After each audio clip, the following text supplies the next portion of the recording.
Освен това, има родители, които са на мнение, че когато си платят таксата, ще получат автоматично качество, без да влагат никакви семейни усилия, контрол, загриженост за децата, проследяване на тяхното усърдие дори, на усилията, които влагат.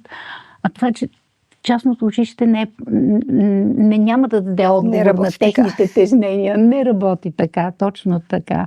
Има и трета група родители, които смятат, че след като отиват в частно училище, вече могат да се намесват в работа на преподавателя и могат да очакват така, да се пишат високи оценки, без ученика да ги е завоювал.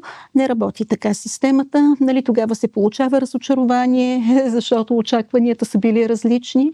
Аз като родител смятам, че образованието е инвестиция. Това не е харч. Това е нещо, което ще се върне многократно в бъдещето и то е не само финансова инвестиция, инвестиция на усилия и на работа, на труд. Колко труден трябва да бъде входът в една гимназия?